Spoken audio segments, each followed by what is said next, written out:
In my previous life, I was struck by the mistress while she was driving and died instantly. My husband, however, signed a letter of forgiveness as a family member of the victim, pardoning the murderer. They moved into my house, took over my property, tarnished my reputation, and blackmailed my parents. They were determined to drain every bit of life from me, a deceased person. In this new life, I vow to make this entire family pay dearly. The wrongs of my past life will be repaid in this one. I returned to the 5th year of my new marriage, and as expected, my husband's former lover, Vivian, came to seek shelter with him, bringing along her son, Thomas. She cried pitifully, leaning weakly against my husband, making hints both subtly and obviously that she was in a desperate situation. She hoped that I would transfer the recently bought school district house to her son.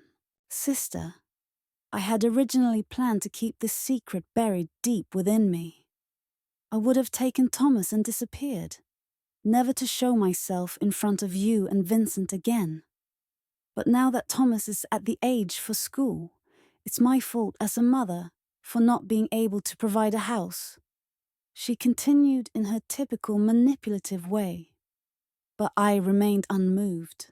My husband stood silently, watching Vivian with guilt written all over his face, while pretending to be in a tough spot. Miranda, he said, as his biological father, I have never cared for Thomas since his birth. Now that he's about to enter primary school, the house we bought is in a key school district. Let's transfer it to Thomas. I'll never forget how it was the same in my previous life. At that time, I angrily kicked them all out and quickly filed for divorce.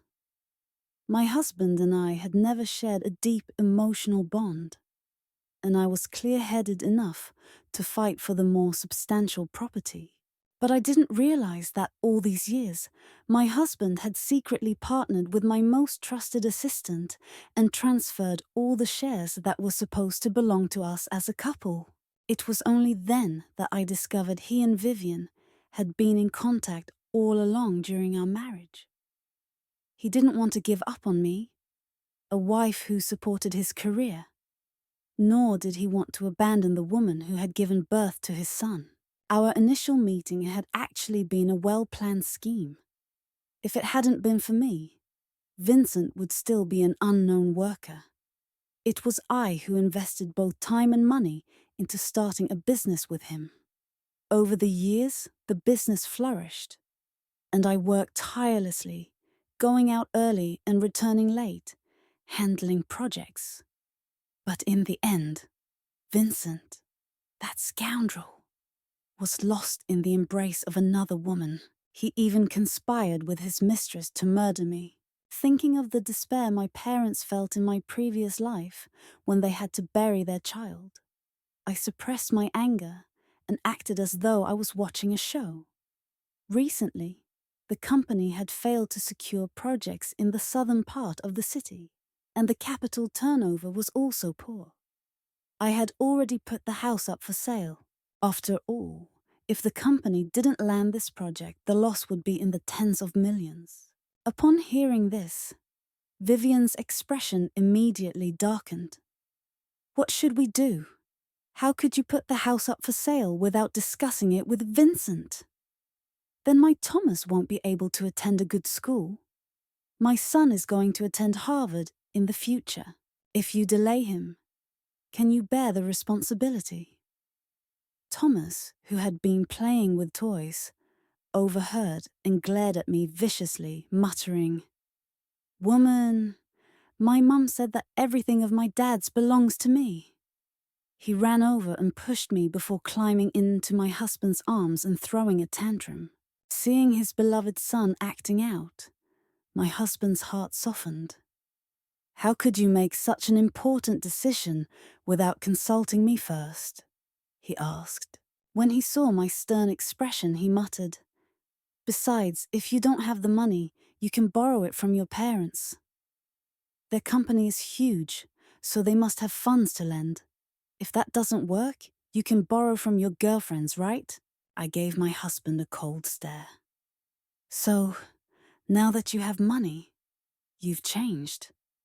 When you were poor, you followed my every word. But now, with a bit of wealth, you've got a mistress and an illegitimate child. You don't even know your own worth. Without me, you are nothing, Vincent, I said with a sneer. I've already invested the money from selling the house into the project. If I pull it out now, the loss will be in the tens of millions. If you can handle that, then I have no objections. I don't care. You figure it out, or use your connections to get Thomas into a good school. You have a friend who teaches there, right? A child's future can't be delayed, I continued. Realizing there was no chance of getting the money, my husband began trying to persuade me. Honey, don't worry. I swear I'll never get back with Vivian. But Thomas is my biological son, and I can't ignore that. If you help him get into a good school, I'll take him in later, and you two can develop a good relationship. He'll become your son in the future. I narrowed my eyes and stayed silent. My husband, thinking he had won me over, continued. Besides, don't you want a child? Here's one, already made. He's still young and will forget. In a few years, he'll see you as his real mother. Isn't that the best of both worlds? I was nearly driven to anger. He actually thought I was foolish enough to raise his child for him. You don't even need a paternity test, and you're so sure he's your son. And didn't you hear what he just called me? Why should I think a child like that could be tamed? I might as well adopt one from the orphanage. My husband's face changed, and he retorted. Thomas looks exactly like I did when I was a child. No need for a test. Besides, how could he be like the kids in the orphanage? It's better to raise your own child. I smiled and clapped my hands. Right. A child that's not your own can't be tamed.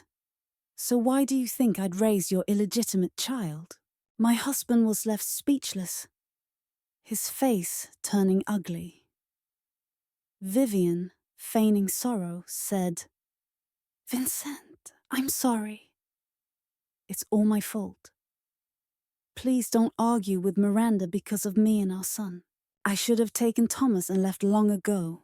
Vivian pretended to cry, employing the tactic of retreating to advance, successfully making my husband feel sorry for her.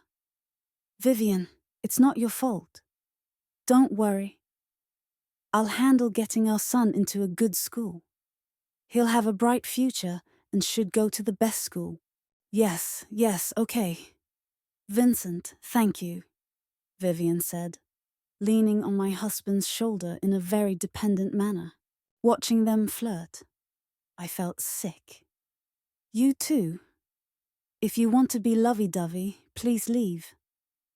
There's a trash bin 100 meters from the community. Don't spoil my view in my house, or I might be forced to clean up the trash. My husband glanced from Vivian to me with a cold expression. Honey, I thought you'd understand, but now you're just like those women outside. Listen to how harsh you sound. Why can't you be a bit gentler? Who else could tolerate you except me? I thought to myself, how could I endure this? I'm a shrew, right? I hope you find a more generous fool who doesn't mind you having a mistress and an illegitimate child. Don't worry, I'll send you the divorce papers tomorrow. Now you can enjoy your family reunion. Get the guests out. I called the nanny over, asking her to escort the three of them out. If I leave this house today, I won't be back, even if you beg me in the future. My husband, embarrassed in front of the nanny, angrily retorted, but I couldn't help laughing inside.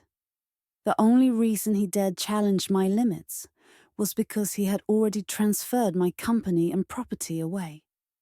But what if I reclaimed everything? I was eager to see his reaction. The next day, I sent the divorce papers I had prepared long ago to Vincent. Then I arrived at the company early, eager to witness the upcoming spectacle. I was certain today would be the day Vincent showed his true nature, attempting to use the shares he had transferred to seize control and force me, the board chairperson, to step down. In my past life, I was caught off guard in a similar manner and lost my power. This time, however, I was determined to turn the tables on him. As I sat back and sipped the excellent tea sent by a client, I savored its lingering fragrance. It was truly a good brew. President Miranda, President Vincent is coming over with those old directors, Mia, my newly promoted assistant, said urgently. They want to hold a new election for the chairmanship. I calmly glanced at my left wrist, noticing the Chanel watch. The hour hand pointed precisely at 10 o'clock. Let's go, and you come too. Let's see how blind they really are. They want a new backer, but chose such a useless one. I stood up, signaling Chloe, my former assistant, to follow. She hesitated but nodded obediently. Okay, President Miranda. Before I entered the conference room, I could already see it was packed with people. Vincent had been waiting for this moment for 5 years, believing that victory was in his hands. President Vincent, don't worry. We'll definitely support you to take this position, one of the directors said. In my opinion, we shouldn't have let that young girl lead in the first place. Women are too short-sighted to understand the complexities of our business world. This company should be run by men. It was Alexander, a senior shareholder in his 60s, who spoke. He had retired to enjoy his grandchildren while receiving hefty dividends from the company. He lived off the profits I had worked for, all the while looking down on me behind my back. Haha, Alexander, you know that Miranda has a strong personality. Since we married, she's been in charge of everything at home and in the company, Vincent said with a smirk. I didn't want to be chair of the board at all. If it weren't for the company's major project issues, I wouldn't have taken on this responsibility during a crisis. But I know that if the company is to develop properly, we can't let Miranda keep making these mistakes. Vincent put on a pitiful face, casting me as unreasonable and himself as a thoughtful husband. He painted himself as the perfect man. I must say, President Vincent, you really set the bar for us men. You care for your family, avoid scandals, and are successful in your career. President Miranda must have been very fortunate in her past life to have found a husband like you. If you weren't already taken, any one of us with a daughter would want to introduce her to you. Yes, President Vincent. I feel reassured handing our company over to you, another added. With you leading us, I'm sure our company will continue to improve and reach new heights. The compliments flooded in, and Vincent basked in the praise, his ego swelling. He was thoroughly enjoying the attention. Today doesn't seem like a regular board meeting. Have you all had enough of the show? I interjected, cutting through the flattery. Miranda, today Mr. Young and the others wanted to discuss the future direction of the company. Daniel, one of Vincent's promoted allies, chimed in. He was the grandson of a major director, but he lacked his grandfather's vision. Now he was one of Vincent's followers. I noticed most of the directors were voicing their approval, with only a few dissenting. I turned to Daniel. Tell me, Daniel, how long have you been with the company? Do you even know that this company was built by President Miranda alone? If it weren't for her vision and ability to secure key projects, could our company have grown and expanded this much? When Daniel reached out to me, I stepped back. "Don't touch me. I find you repulsive." Vincent's face darkened at my public rejection, but he maintained a calm demeanor and spoke gently. "Miranda, I know you're upset, but there are so many people here. Don't make a scene." I wasn't interested in responding to his attempts to discredit me. "If you want my position, you should earn it with real achievements, not by scheming behind my back and stabbing me." "Let's get to the meeting," I said, ignoring him as I moved to sit at the main chair. Vincent gave me a grim look and signaled his deputy, Oliver, to begin. Oliver distributed a stack of documents to everyone. These are the company's financial records and details of major projects since its founding. Our company has grown from a small startup to a large group today, thanks to the hard work of all involved.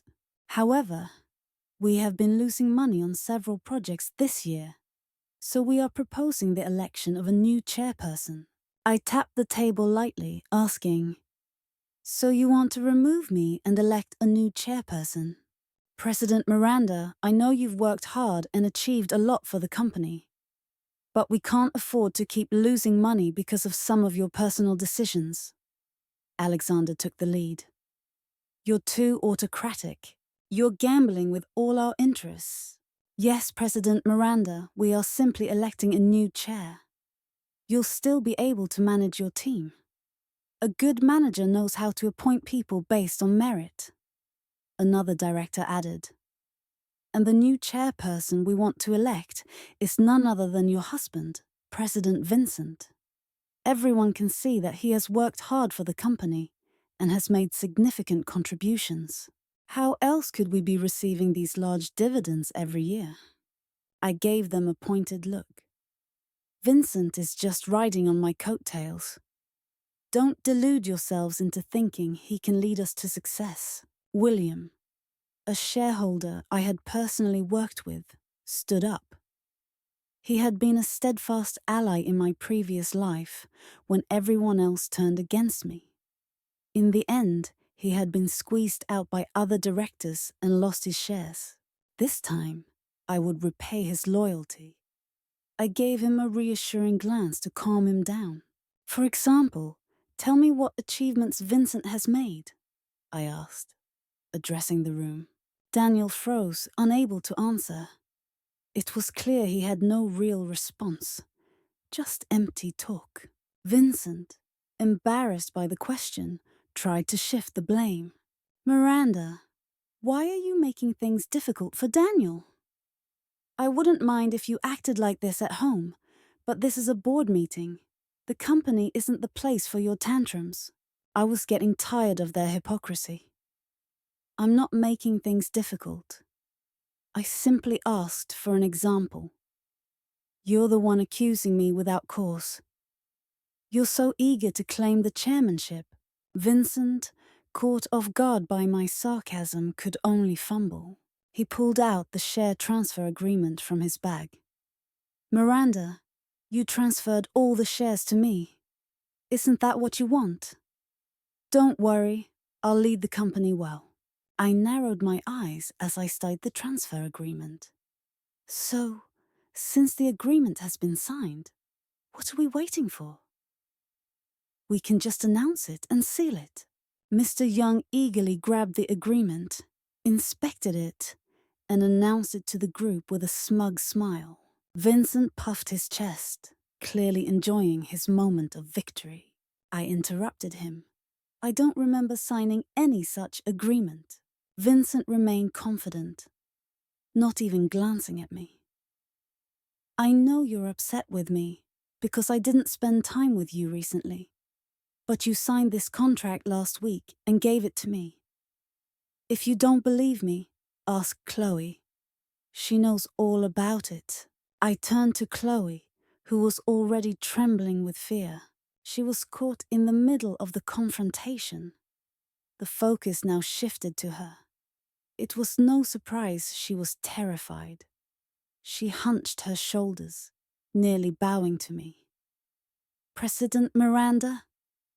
I don't know where President Vincent got this contract from.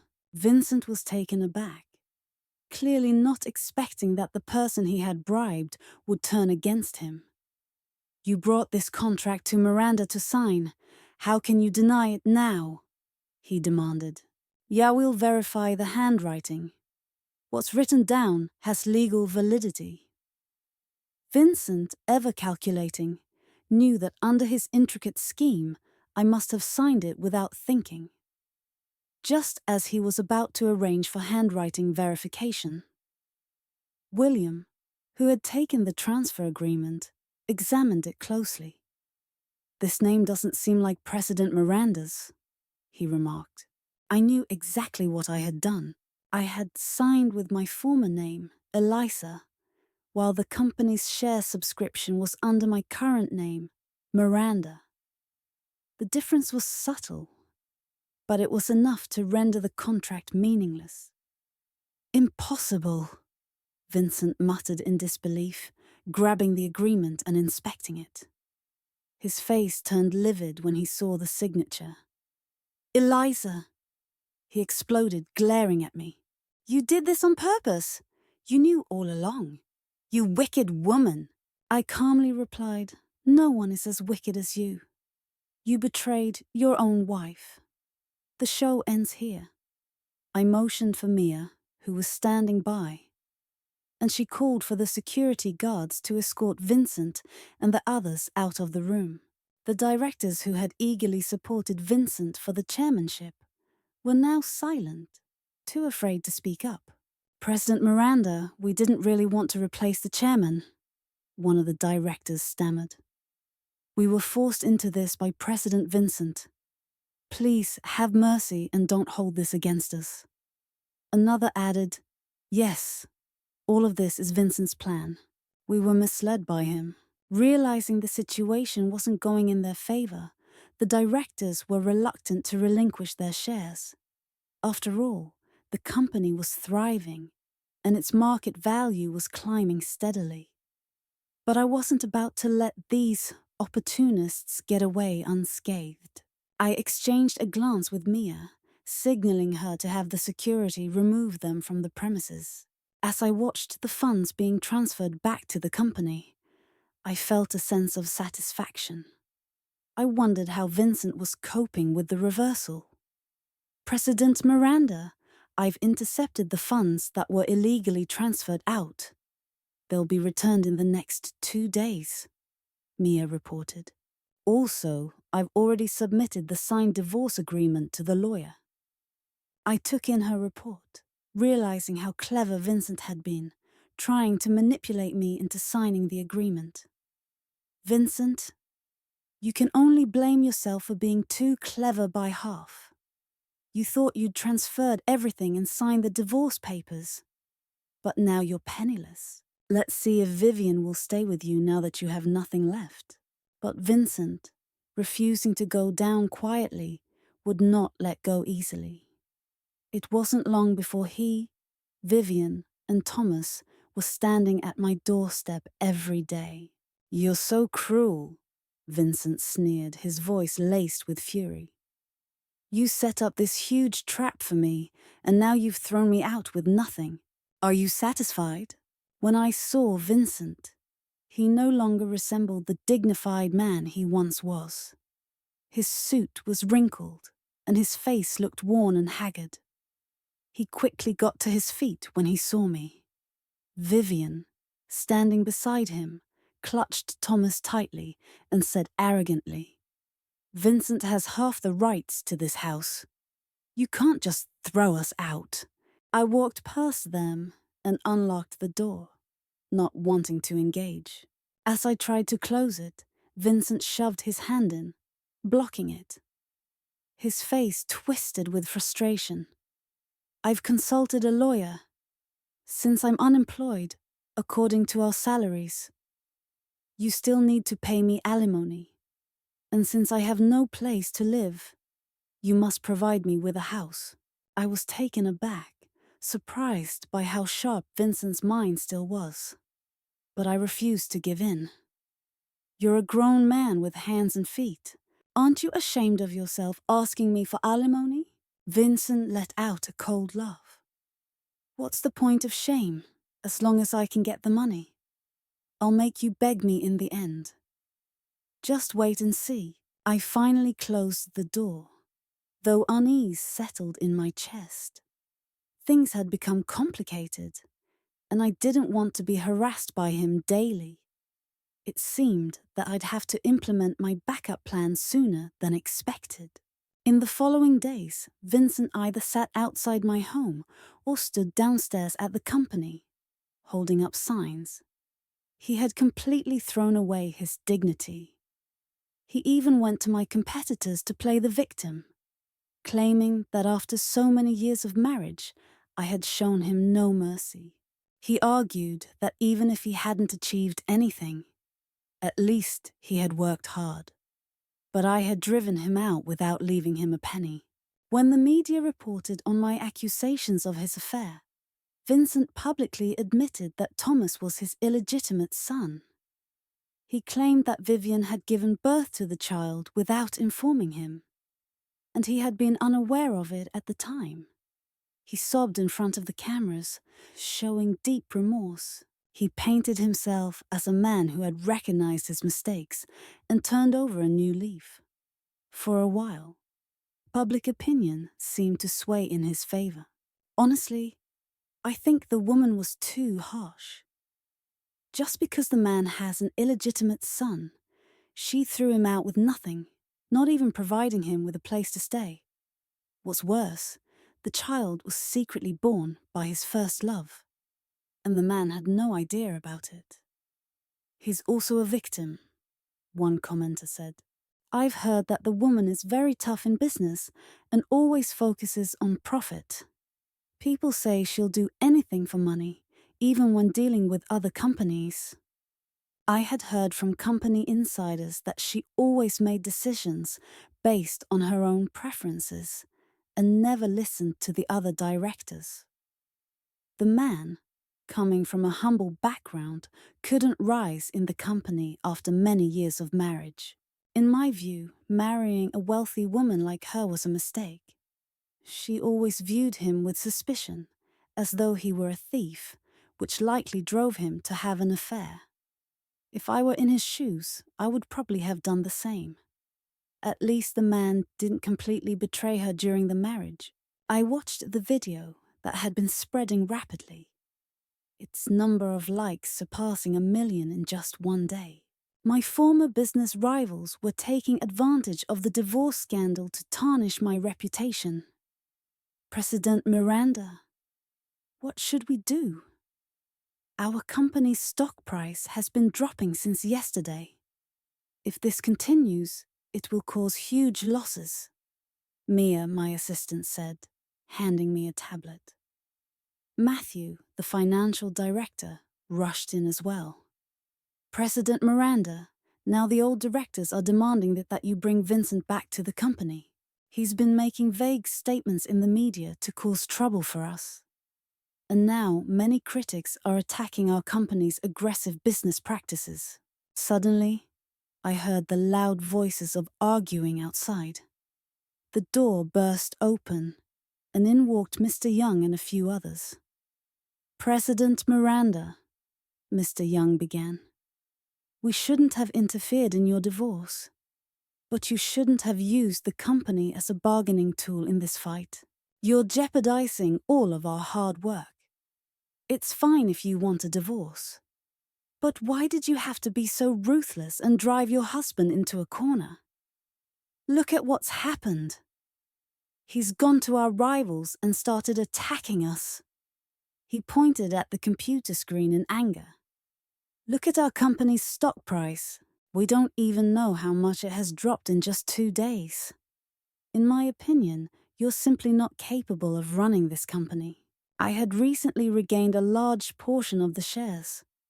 But now, Mr. Young was using the situation to try to bring me down. I remained quiet for a moment before responding slowly. Don't worry. I'll handle this situation. It won't affect the company. Seeing my calm confidence, Mr. Young seemed a bit hesitant and weakly replied, "You'd better keep your word." As expected, Vincent was the first to contact me. "Have you thought it through? If you let me return to the company now and give me 2/3 of the marital assets, I'll go and clear things up in front of the media. Otherwise, just wait for the company's stock price to keep dropping. Even if you eventually get the money in shares, they'll be worthless." I responded sharply, "Vincent, you're shameless. You even went to our enemies for help." His laughter came through the phone. "As long as I can threaten you, I'll do whatever it takes. Have you made up your mind?" I knew that if I let Vincent return, he would surely try to manipulate the situation again. So I planned to catch him in the act. "Okay, I agree. You can come back to the company and resume your previous position. We'll discuss the rest later. But you need to publicly clear things up first." Vincent didn't expect me to agree so easily. He had been prepared for a prolonged argument. But once I showed any sign of yielding, he quickly agreed. "Very good," I thought to myself, as he had walked right into my trap. That very afternoon, Vincent held a press conference, clearing the air about the online rumors. He took the opportunity to announce his return to Blueback Company. I instructed the public relations team to manage the media, using other hot topics to shift attention away from the scandal. With Vincent back, the company started to regain its momentum. I had Matthew reassign the projects Vincent had previously managed back to him. Seeing that Vincent didn't seem to be rushing to fight for my assets, I became more convinced of the rumors I'd heard. He wasn't back for the company's success. He was here for the projects, and had likely already struck a deal with the new company. I decided to set the bait right in front of him. "Since Vincent has returned, let him assist you with the projects." "You're short on manpower, right?" I suggested to Director Matthew. Matthew hesitated, but I reassured him. "Don't worry. Everything is under control. Just follow my lead." I gave him a reassuring pat on the shoulder and motioned for him to leave. The entire company was now working together, putting all efforts into securing the upcoming projects. The bidding day was just around the corner, and I gathered everyone for one last meeting. The contract remains the same, and all other details will be as discussed with Director Matthew.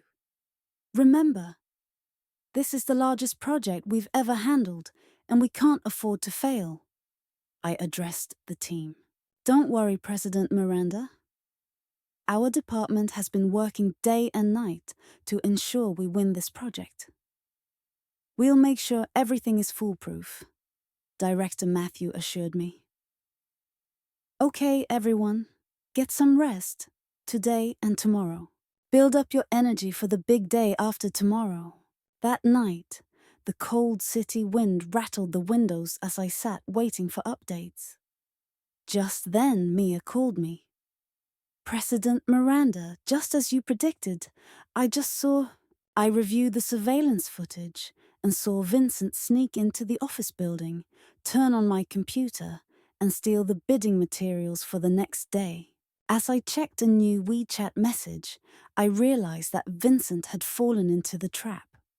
Following the plan, I saved the surveillance footage and immediately contacted the police.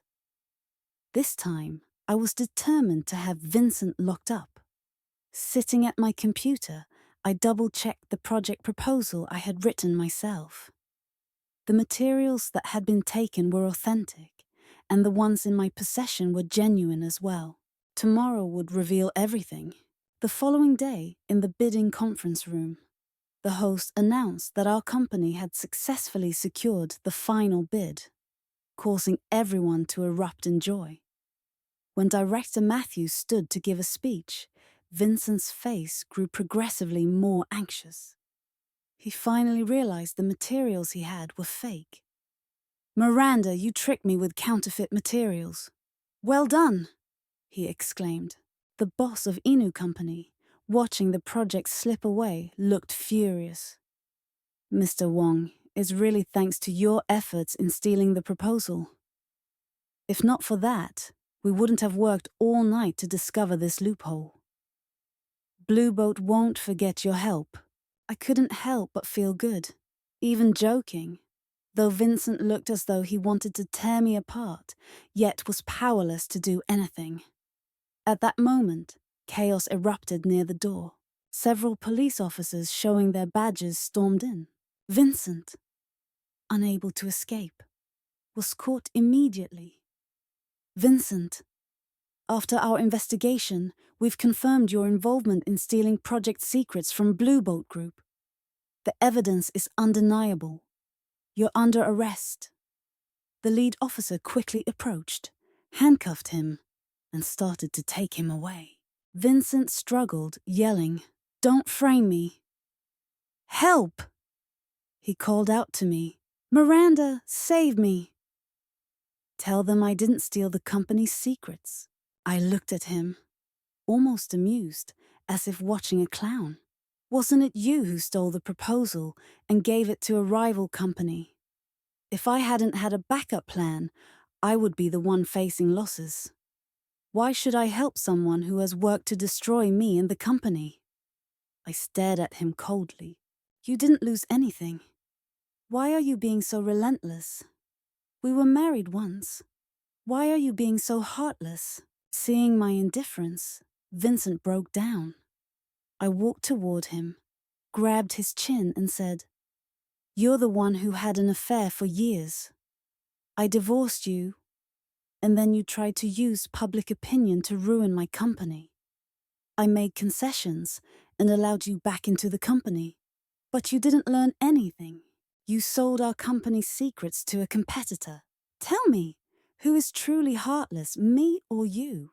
Vincent avoided my gaze, his eyes shifting nervously. "Now that I'm in your hands, you can slander me however you want. What does the truth matter?" he said bitterly. I laughed, furious. "Slander? You still won't admit your wrongdoings until you face the consequences." I pulled a disc from my bag and handed it to Mia. "Today, I'll let everyone see your true face so you can't deny it anymore." On the big screen, Vincent's private meetings with Vivian played from the time Thomas was just born up until he was 6 years old. Vincent had been visiting them almost weekly, and they had been living in a property in Shushanan Yuan, the same one we bought when we first started earning money. He had used it to hide his mistress. The crowd gasped. Unbelievable. Vincent was so heartless. His wife helped him build the business from nothing, and yet he kept a mistress and an illegitimate child from the start. Someone murmured. "He looks so decent on the outside, but he's truly a disgrace to men." Another voice added, "Why are we wasting time on him? Hurry up and arrest him." But that wasn't all. Then, the video showed Vincent sneaking into Director Matthews' office the previous night to steal the project materials. I also had evidence of Vincent's conspiracy with the boss of Inu Group. The charge of leaking company secrets was irrefutable. "The evidence is solid," I said, staring at the now distracted Vincent. "What else do you have to say?" Vincent's face crumbled, and he fell to his knees, pleading. "I shouldn't have done this. No, I can't go to prison. Miranda, please let me go. I'll do anything you ask." I felt even more disappointed. "A man like you has never worked honestly. You've always relied on deceit. Now you must face the consequences of your actions." I shook my head. "I don't pity you." In the end, Vincent was dragged away by the police. We had successfully won the project and also used his downfall to fight back against a new competitor. Vincent was sentenced to 10 years in prison for leaking the company's secrets. Given the severity of his betrayal in my previous life, I felt he deserved a lifetime sentence. As for Vivian, she had disappeared long ago. She didn't even care about her son, Thomas, who was tossed between Vincent's relatives, none of whom wanted to raise him. They initially planned to send him to their hometown, thinking he could survive on basic food. But once he arrived, he began crying for his parents and refused to eat anything except good food. He became difficult to manage and even bit people when he was angry. Eventually, the relatives decided they couldn't handle him and sent him to an orphanage. The once arrogant child who had been spoiled by Vincent became timid after experiencing neglect and hunger. He quickly learned to read people's expressions. Several months later, news came of Vivian. She had been tricked by a businessman into going to Thailand, where she was briefly pampered by him.